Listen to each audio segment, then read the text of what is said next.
सुन्ने कथामा म प्रहारको फेरि पनि स्वागत छ। आज फेरि एउटा कथा लिएर आएको छु।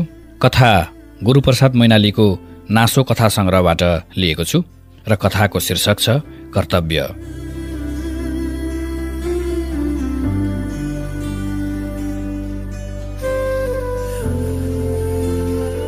लगभग 9 दिनको ज्वरो आएर मुखिया गंगाधरले संसार छोडे। उनी एउटा महान पुरुष थिए।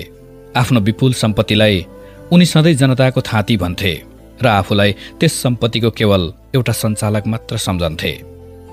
गरिबको चुलोमा आगो नबलेको र सुत्केरी भोको रहेको समाचार सुन्ने बित्तिकै बोलाएर चाहिँदो अन्न पैसा दिई पठाउँथे। कसैले तिर्ने भाका सोध्यो भने सके तिर्नु, नसके तिमीहरूकै हो भन्ने जवाफ दिन्थे। उनको जीवनकालमा कसैको विवाह बर्तुन, क्रिया श्राद्ध, दशैं तिहार केही अड्केन। गाउँका दिनहीन गरिबहरू बिरामी परेको सुन्नासाथ ओखती मुलो लिएर उनका भत्केका झुपडीमा पुग्थे। गाउँका गरिबहरूलाई मुखिया बाको जिउ छाउन्जेल हामीले कुनै अन्यायमा पर्नु पर्दैन भन्ने दृढ विश्वास थियो। उनी आँगनमा आएर नउभिदिएसम्म मानिसहरू आफ्नो चाडबाड काज कल्याण अपूर्ण सम्झन्थे। कसैले अन्याय गर्यो भने वरिपरि 10 गाउँका दुनियाँ उनैका ढोकामा फिराद गर्न आइपुग्थे। उनको शासनकालमा कसैलाई कसैले सताउन पाएन। गाउँका तालुकदार भए पनि उनी मुखिया बाका नामले प्रसिद्ध थिए।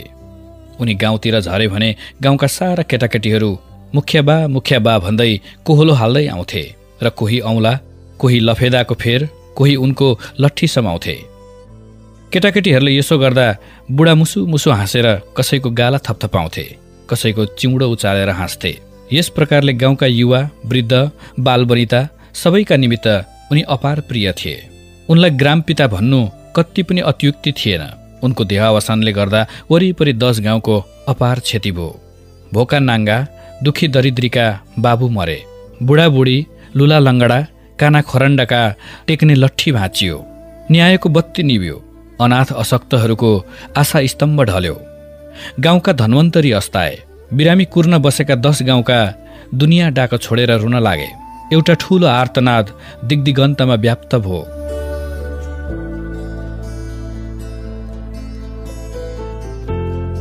केही बेरपछि सब उठाएर खोलातिर लगे। मलामीको लर्को गाउँदेखि तल खोलासम्म पुग्यो। मानिसहरूले भने कसैको मरण होस् त यस प्रकारको होस्। गंगाधरका 2 छोरा थिए, जेठा मुरलीधर र कान्छा श्रीधर। मुरलीधर पण्डित थिए, सबैले नुहाउँथे। आधा दिनसम्म पूजापाठ गर्थे। उनी आफ्नो धर्म र संस्कृतिका अपार असीम श्रद्धा राख्दथे।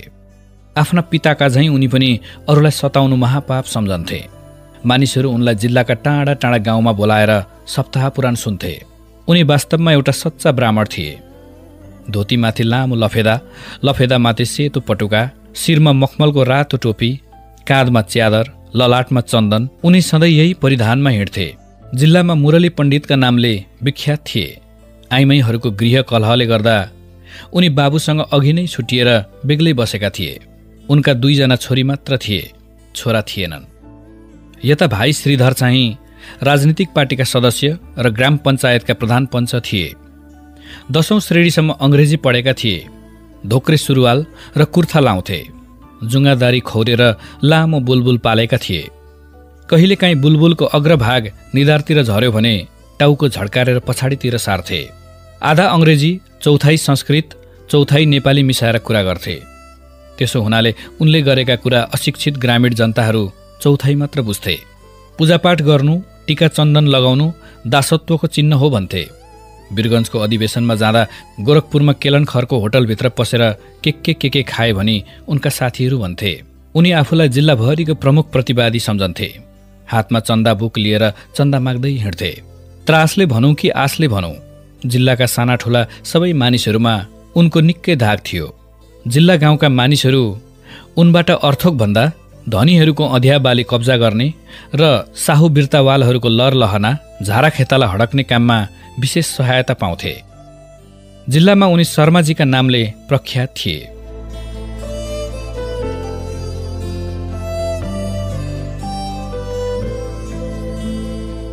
छोराहरू भिन्न हुँदा पिप्ले भन्ने 100 मुरी खेत बुढाले आफ्नो जिउनी राखेका थिए। पुरानो पानी लाग्ने, खोलो पहिरोको डर नभएको, मानामुरी फल्ने, डोल परेको साह्रै असल खेत थियो। क्रिया सिद्धिएका केही दिनपछि बाबुको जिउनी खेतको विषयमा श्रीधर र मुरलीधरका बीच विवाद उठ्यो। बाबुसँग बसेकाले एन सवालले एकलौटी हुने भन्ने श्रीधरको र मर्ने बेलामा मेरा दुवै छोरा बराबर हुन्, आधा आधा बाँडेर खानु भनी बाले भनेर जानु भएकोले आधामा मेरो पनि हक लाग्ने भन्ने मुरलीधरको भनाइ थियो। 45 दिनको काम सिद्धिएका भोलिपल्ट जिउनी खेतको निर्णयका निमित्त मुरलीधरले गाउँका मानिसहरूलाई बोलाए। जुन आँगनमा 10 गाउँका दुनियाँको होची अर्गेली न्याय अन्यायको निरूपण हुन्थ्यो, आज त्यही आँगनमा उनै न्यायाधीशका 2 सन्तानहरूको निसाब गर्न गाउँका मानिसहरू भेला भए। मानिसहरूको 2 मत भो। उमेर पुगेका बुढापाकाले मुरलीधरको पक्ष लिए, श्रीधरका प्रभाव परेका नयाँ ठिटाहरूले चाहिँ श्रीधरको। सम्पत्तिका धनी बाबुले नै छोराहरूले आधा आधा खानु भनेर गएपछि त्यस महान आत्माको अन्तिम आज्ञा श्रीधरले मान्नै पर्छ भन्ने निर्णय बुढापाकाले गरे। आधा आधा खानु भन्ने लिखित पण्डित बाजेले देखाउन नसकेपछि बाबु जुन छोरासँग बसेका हुन् ऐन कानुनले जिउने उसै छोराको एकलौटी हुन्छ भन्ने फैसला ठिटाहरूले गरे। बुढापाकाले धर्मको न्याय गरे, ठिटाहरूले कानुनको। भोज सम्झेर गाउँका सारा कुकुरहरू पनि त्यही जम्मा भएका थिए। परस्पर ठूलो विवाद भो। हुल्लडबाज नयाँ ठिटाहरूका अगाडि बुढापाकाहरूको केही जोर चलेन। आखिर न्यायको केही टुङ्गो नलागे सभा विसर्जित भो। भेला भएका ठिटाहरू बुढापाकालाई छेड हानेर हाँस्दै घरतिर गए। बुढापाकाहरू पनि लाखापाखा लागे। ग्रामसभा विसर्जित भएका अलि दिनपछि बाबुका अन्तिम आज्ञाको आधार लिएर मुरलीधरले अदालतमा नालिस दिए। धुमधामसँग मुद्दा चल्यो। गाउँका बुढापाका तरुण तन्नेरी साराले बकपत्र गर्नु पर्यो। साक्षी बन्दा पनि गाउँ 2 भागमा विभक्त भो। मर्ने बेलामा दुवै छोराले आधा आधा बाँडेर खानु भनी बुढाले भनेको हामीले प्रत्यक्ष देखे सुनेका हौं भनी बुढापाकाले बकपत्र गरे। ठिटाहरूले चाहिँ होइन भने, होइन भन्नेकै संख्या बढ्ता भो। जनक्रान्तिदेखि यता श्रीधरले अड्डा खानामा पनि आफ्नो रोब रवाफ प्रशस्त जमाइरहेका थिए। भने जस्तो भएन भने बजारमा ढ्वाङ फुकेर पर्चा बाँड्दै हिँड्थे। त्यसो हुनाले अदालतका डिठा विचारीहरू श्रीधरसँग अलि झस्कन्थे। उसमाथि अदालतमा मामिलाको निरूपण हुँदा बकितम्बलाई भन्दा लिखितम्बलाई बढ्ता महत्त्व दिने रीति छ। हरेक विवादमा ऐन कानुनकै आधार लिइन्छ। कानुन श्रीधरका पक्षमा थियो। अन्त्यमा डिठा विचारीले कानुनको आज्ञा पालना गरे। जिउनी श्रीधरले पाए, मुरलीधरको हार भो।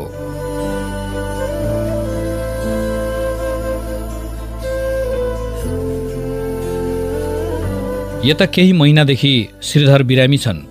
उनलाई तप्नी ज्वरो आइरहन्छ, खोकी लाग्छ, छाती दुख्छ भन्छन्। बेथा आहार विहारको दोषबाट भएको भन्थे। शरीर सुकेर हाडछाला मात्र बाँकी थियो। यस्तै बेलामा कुटुम्बले छोरा शशिधरलाई छोरी दिन आए। कुटुम्ब धनीमानी थिए। जिल्लामा उनको ठूलो ख्याति थियो। मधेसतिर 3-4 मौजा जिमिनदारी छ भन्थे। सन्तानमा केवल यिनैवटी छोरी मात्र हुन् भन्ने सुनिन्थ्यो। शशिधर भर्खर 15 लागेको थियो। आदर्श विद्यालयको 10औं कक्षामा पढ्थ्यो। ठिटो राम्रो र बहुतै मेधावी थियो। छोराको यति सानै उमेरमा विवाह गर्न त श्रीधरको मन थिएन। तर एउटी छोरी मात्र भएका धनी कुटुम्बले घरै आएर छोरी दिँदा उनी बडो असमञ्जसमा परे। उता आइमाईहरूले पनि विवाह गर्नै पर्छ भनेर करकर गर्न थाले। उनले आइमाईहरूको हटलाई नाइनास्ती गर्नै सकेनन्। काम कुरो छिनियो। खुब मन फुकाएर विवाहका माल सरजाम तयार गर्न थाले। वैशाखको महिना थियो। मुरलीधर नुहाएर पूजा कोठामा पसेका मात्रै थिए। श्रीधरका घरमा बाजा बज्न लागेको सुनेर झ्यालबाट हेर्न लागे। आँगनमा चौका चौधुवा गरेको, चारैतिर तोरण टाँगेको, मण्डप ध्वजा पाताले सिङ्गारी राखेको, निम्तामा आएका नरनाताहरू राम्रा राम्रा लुगा लगाएर बाहिरभित्र गरिरहेका, अरू इष्टमित्रहरू चाहिँ दलान फलैँचा बैठकमा डम्मा डम्मी भएर बसेका, मण्डपमा यज्ञ सामग्रीहरू फिजारी राखेका, पुरोहित वेदी अगाडि बसेर यज्ञ विधि गर्न लागेका, बडो अपूर्व शोभा देखिन्थ्यो। एकछिनपछि सक्की नसक्की मण्डपमा आएर श्रीधरले पूर्वाङ्कको काम गर्न लागे। तर घर गृहस्थीको यति ठूलो चाड उत्सवमा 2 काल्नामाथि घर भएका आफ्ना सहोदर दाजुभाउजूलाई श्रीधरले बोलाएनन्। अरूलाई नभए पनि दाजुका 2 जना छोरीलाई त अवश्य डाक्नु पर्थ्यो। तिनीहरूलाई पनि डाकेनन्। मुरलीधरको मन एक तमासको भो। घोरिएर आकाशपट्टि हेर्न लागे। अतीतका अनेक स्मृतिहरू उनका सामुन्ने साकार भएर आए। एकपटक स्वर्गीय पिताको तेजस्वी अनुहारको पनि सम्झना भयो। केही बेरपछि बर्र आँसु झारेर आफ्नो नित्य कर्म गर्न थाले। अपराह्नतिर दुला अन्माउन थाले। मुरलीधर आफ्नो पूजा कोठाको झ्यालमा उभिएर हेरिरहेका थिए। एकछिनपछि बाजावालाहरू मङ्गलधुन बजाउँदै अघि अघि हिँडे। त्यसपछि दुलाहाको तामदान चल्यो। शशिधर विवाहका राम्रा राम्रा पोसाक लगाएर तामदानमाथि बसेको थियो। शिरमा जरिवाल गुलाबी पगरी, काँधमा रातो दोसल्ला, गलामा फूलको माला, निधारमा पहेँलो ठाडो तिलक, कानमा उज्जवल टप लगाएको गन्धर्व जस्तो देखिन्थ्यो। शशिधरलाई दुलाहाको रूपमा तामदानमा बसेको देखेर हर्षले मुरलीधरको गहभरि आँसु भयो। मनमनमा भने, कुलको जेठो सन्तान, मेरो पिण्ड पानीको दाता। मुरलीधरले सबै बरियातीलाई एकाएक गरेर हेरे। बुढोपाको एउटा थिएन, सबै अल्लारे मात्र। सबैका हात हातमा चुरोट थियो, बेफुङसँग धुवाँ उडाइरहेका थिए। श्रीधर चाहिँ फलैचामा ओछ्यान लगाएर पल्टिरहेका थिए। मुरलीधरले मनमनमा भने, खोलामा बाको कत्रो नाम छ। आज पनि घर घरमा बाकै यश र कीर्तिको चर्चा हुन्छ। उसमाथि त्यस्ता घरानिया कुटुम्बका दैलामा बरियाती जानु छ। यी ठिटाहरू चुरोट फुक्न र पाङ्न पुच्छरको उटपट्याङ गप चुट्न बाहेक अर्थोक जान्दैनन्। बाबु चाहिँ ओछ्यानमा लम्पसार परिरहेछ। यिनले बाबु बाजेको नाम र इज्जत पखाल्न आँटे। अब आँखा चिम्लेर बस्नु भएन भनेर मुरलीधर आफ्नो कोठामा पसे। अनि लुगासुगा लगाएर उनले जहानसँग भने, कमला, मेरो दोसल्ला झिकिदेऊ। पतिलाई लुगासुगा लगाएर हिँड्न तम तयार भएको देखेर कमलाले सोधिन्, यस्तो टन्टलापुर घाममा कता हिँड्न लाग्नुभयो नि? जन्त नबोलाइकन त कुकुर पनि नजाओस्। ठिक भन्यौ, कुकुर अज्ञानी पशु हुनाले बोलाएपछि मात्र जान्छ। मानिस चाहिँ ज्ञानवान हुनाले बखत मौका विचार गरेर आफै जानुपर्छ। नबोलाइकन पनि जानुपर्छ? दाजुलाई बाबुले मर्ने बेलामा दिएको खेत पनि खोसेर खाने त्यस्ता असत्तीको खाउन्। आखिरमा त मेरो खाने पनि यिनै हुन्। मरेपछि खानु पर्थ्यो, जिउँदैमा खाए। त्यसको पाप धर्म उनैलाई छ। भो, म त मरे पनि जान दिन्न। उनलाई दाजु भाउजू नचाहिएपछि हामीले मात्र किन अङ्गालो हाल्दै हिँड्ने? त्यस पाजीलाई अङ्गालो हाल्न जान लागेको होइन कमला। यहाँ बाबु बाजेको मान मर्यादा डुब्न लाग्यो। कुलमा सबैभन्दा जेठो सन्तानको बिहे, उसमाथि त्यत्रा घरानिया कुटुम्बको आँगनमा बरियाती लैजानु छ। बाबु चाहिँ फलैचामा ओछ्यान लगाएर लडिरहेछ। जन्तीमा बुढोपाको एउटै छैन। खाली ओठ निचोर्दा दुध झार्ने अल्लारे ठिटा मात्र छन्। घर गृहस्थीको यति ठूलो काममा घरको एक भाइ पनि नगए जोरीपारीले के भन्लान्? स्वर्गमा बसेका पितृहरूले के भनी ठान्लान्? तिमी अर्काको घरबाट आएकी छोरी हौ। कुलको मान मर्यादा भनेको कत्रो कुरो हो त्यो तिमीलाई थाहा छैन कमला। जन्ती बेसीमा पुगिसके, चाँडो दोसल्ला झिकिदेऊ। कमलाले झर्किँदै बाकसबाट दोसल्ला झिकेर दिइन्। दोसल्ला काँधमा हालेर लट्ठी टेक्दै मुरलीधर जन्त हिँडे। उनलाई यस्तो टन्टलापुर घाममा एक्लै ओह्रालो लागेको देखेर गाउँका मानिसहरू अचम्म मानेर मुखामुख गर्न लागे।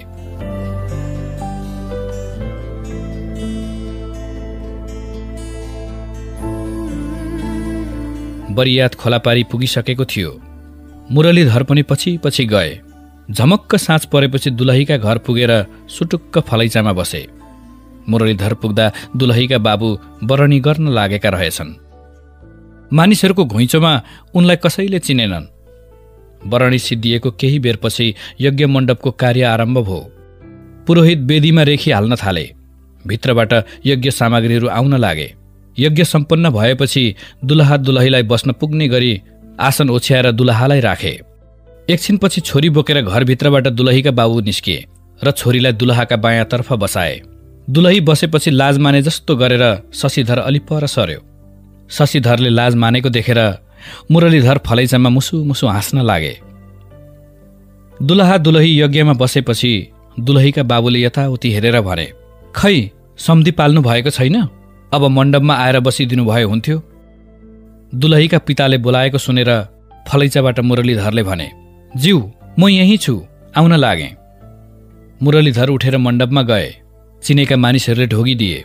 जेठा बुवालाई अचानक आफूनेर उभिएको देखेर शशिधरले पनि ढोगिदियो। मुरलीधरले छोरालाई चिरञ्जीवी भए नानी भनेर आशिष दिए र उसका पछाडिपट्टि बसी उसलाई आफ्नो काख्ने र ताने।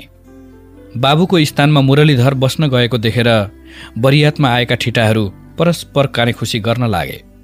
मुरलीधर जिल्लाभरिका विख्यात पण्डित थिए। कन्या पक्षका धेरै मानिसहरूले चिन्दथे। श्रीधर र मुरलीधरले जीवनीको विषयमा वर्ष दिनसम्म मुद्दा लडेको पनि धेरैजनालाई थाहा थियो। कन्या पक्षका बुढापाकाहरूले भने त्यस्ता महापुरुषका सन्तानले आफ्नो कर्तव्य किन छोड्थे? तब पो मानिसहरू कुलघरान भन्छन्। विवाह विधि आरम्भ भयो। पुरोहितले ऋचा मन्त्रहरू उच्चारण गर्दा अशुद्ध भएका ठाउँमा मुरलीधर सच्याइदिन्थे। शशिधर चाहिँ जेठा बाबुका छातीमा अडेस लागेर आनन्दसँग बसेको थियो। मुरलीधर बखत बखतमा गर्नुपर्ने कर्महरू छोरालाई सिकाइदिन्थे। एवं प्रकारले विवाह विधि समाप्त भयो। भोलिपल्ट दिउँसो दुलही अन्माइदिए।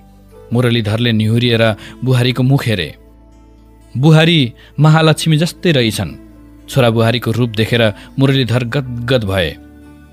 उनी दुलहा दुलहीको डोली अगाडि लाएर मुरलीधर घरतिर फर्के। साँझ पर्ने बेलामा बरियात गाउनेर पुग्यो। पँधेरा माथिको चौतारीमा रमिता हेर्ने मानिसहरूको घुइँचो थियो। बरियात दोबाटोनेर पुगेपछि लौ घर लगेर भित्र्याऊ भनेर मुरलीधर आफ्ना घरतिर गए। दुलही भित्र्याएपछि दाजु बिहेमा गएको, सबै कार्यविधिहरू आफ्नो कुल परम्परा अनुसार राम्रो प्रकारसँग सम्पन्न भएको खबर श्रीधरले सुनेर गहभरि आँसु पारेर ठिटाहरूसँग सोधे, दाजुलाई खानपिन त राम्ररी गरायौ के? आज एकादशी भनेर पण्डित बाजेले केही खानु भएन, भोक्कै आउनुभयो। बिहे सिद्धिएको 1 महिना पछिको कुरो हो। एक दिन बिहान मुरलीधर आफ्नो नित्य कर्म सिद्ध्याएर फलैँचामा बसेर भगवत हेर्न लागेका थिए। त्यस्तैमा शशिधरले बिस्तार बिस्तार आएर मुरलीधरलाई ढोगिदियो र दलानको थाममा टाँसिएर भनौ, ठुलाबा, जिउनीको पिप्ले खेतमा हजुरलाई जताबाट मनपर्छ नापेर आधा खेत कमाउनुहोस् रे। बाले भनेर पठाउनु भएको।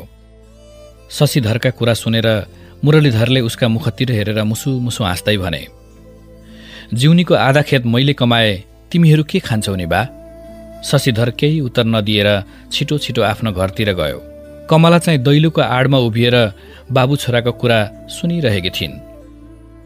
शशिधरले खेत कमाउने कुरो सुनाएर गएको 14-15 दिनपछि एक दिन मुरलीधर फलैँचामा बसेर नस सुँग्दै विद्यार्थीहरूलाई रघुवंशको पाठ घोटाउँदै गर्न लागेका थिए। त्यस्तैमा श्रीधरकी सानी छोरी रमाले आएर रुन्चे मुख लगाएर भनी, ठुलाबा, बालाई बेथाले चेप्यो, हजुरलाई बोलाउन पठाउनु भएको। छोरीको कुरा सुन्ने बित्तिकै पढाउन छाडेर रमाको हात समाउँदै मुरलीधर भाइका घरतिर गए। श्रीधर खाटमा कोल्टे परेर सुतिरहेका रहेछन्। दाजुलाई देखेर बडो कष्टसँग उठेर गहभरि आँसु पारेर ढोगिदिए। भाइका आँखामा आँसु छचल्किएको देखेर मुरलीधरको पनि गहभरि आँसु भयो। 4 वर्षपछिको यी दुई दाजुभाइको पुनर्मिलन साह्रै दुःख लाग्दो देखियो। मुरलीधरको गहभरि आँसु देखेर उनको गोडा सुमसुम्याउँदै श्रीधरले रुन्चे स्वरमा भने, दाजु, अस्तिदेखि दम बढ्न थाल्यो। मलाई अब धेरै दिन बाँचौँला जस्तो लाग्दैन। मैले जीवनमा हजुरका प्रति धेरै अत्याचार गरेको छु। यस अज्ञानीको सबै अपराध क्षमा गरेर यी नाबालक छोराछोरीको शरण लिदिनुहोला। भाइका कुरा सुनेर मुरलीधरले बर्र आँसु झारे। मुरलीधर रोएको देखेर श्रीधरका जहान छोराछोरी पनि रुन थाले। एकछिनपछि मुरलीधरले भाइका निधार, छाती, हात गोडा सबै अङ्ग छामे। उनको शारीरिक गति देखेर मुरलीधरको हृदयमा दुःखको कोलाहल मच्चियो। केही बेरपछि छातीमा भक्कानु पारेर आँसु झार्दै भने, बिसेक हुन्छ बा, हरेस नखाऊ। बाले आफ्नो जीवनमा अनन्य पुण्य गर्नुभएको छ। उहाँको त्यस महान तपस्याका प्रभावले हाम्रो अनिष्ट कदापि हुने छैन। बरु अब यहाँका वैद्यको भर गरेर बस्न भएन, तिमीलाई देशतिर औषधि गराउन लैजान्छु। यति भनेर भाइका पथ परेजको व्यवस्था मिलाएर केही बेरपछि मुरलीधर आफ्नो घरतिर गए। यो घटना भएको 6-7 दिनपछि भाइलाई लिएर औषधि गराउन मुरलीधर देशतिर हिँडे भन्ने सुनियो।